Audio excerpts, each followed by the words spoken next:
Indonesia bersiap menjalani negosiasi penting dengan Amerika Serikat setelah Presiden Donald Trump menetapkan tarif resiprokal sebesar 32%. Meski begitu, tarif tersebut masih ditunda hingga 9 Juni 2025, membuka ruang diplomasi ekonomi antara kedua negara. Presiden Prabowo Subianto telah mengirimkan surat resmi kepada jajaran tinggi pemerintahan Amerika Serikat, termasuk perwakilan dagang Amerika Serikat, Menteri Keuangan, dan Menteri Perdagangan Amerika Serikat. Respon cepat datang dari Washington yang langsung mengundang delegasi Indonesia ke DC pada 16 hingga 23 April mendatang. Menko Perekonomian Erlangga Hartarto menyebut, Indonesia sudah mempersiapkan strategi lengkap untuk menekan dampak tarif tersebut. Pemerintah juga menyiapkan dokumen non-paper untuk bahan negosiasi.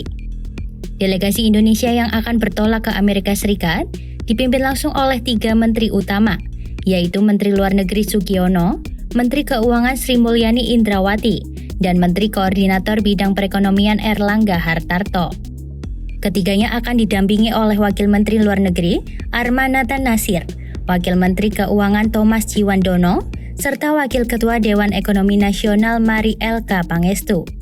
Beberapa hal tadi sudah dibahas dengan kementerian dan lembaga, sehingga kami sudah mempersiapkan non-paper yang relatif lengkap, baik itu yang terkait dengan tarif, terkait dengan non-trade measures atau non-tarif barrier, dan juga terkait dengan investasi, dan juga secara resiprokal apa yang Indonesia minta di dalam kerjasama beyond perdagangan, jadi trade, investment, dan juga di sektor keuangan.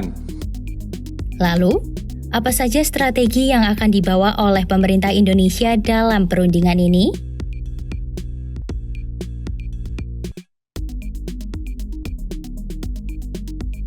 Salah satu strategi utama pemerintah Indonesia adalah menawarkan pembelian produk-produk asal Amerika Serikat senilai 18 hingga 19 miliar dolar Amerika Serikat, atau sekitar 300 hingga 317 triliun rupiah. Langkah ini diambil untuk membantu menyeimbangkan neraca perdagangan kedua negara yang selama ini mengalami surplus di pihak Indonesia. Erlangga menjelaskan, pembelian akan disesuaikan dengan kebutuhan dalam negeri dan tidak selalu dalam bentuk impor langsung. Rencana daripada Indonesia untuk mengkompensasikan delta daripada ekspor dan impor yang besarannya 18-19 miliar dolar. Sementara itu, Sekretaris Kemenko Perekonomian Susi Wijono menambahkan bahwa skema pembelian bisa beragam, yang penting berkontribusi dalam mengurangi defisit perdagangan Amerika Serikat terhadap Indonesia.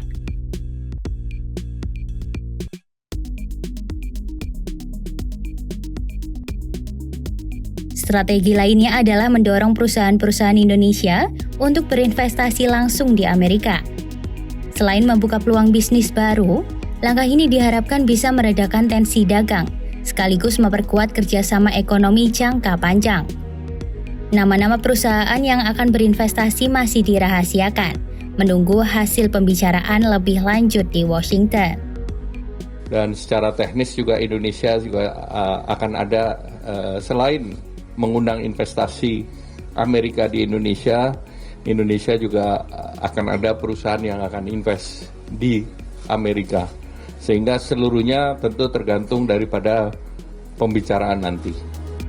Selain dua strategi utama tadi, Indonesia juga akan membawa isu-isu lain seperti tarif, hambatan non-tarif, serta kerjasama sektor keuangan dan perdagangan.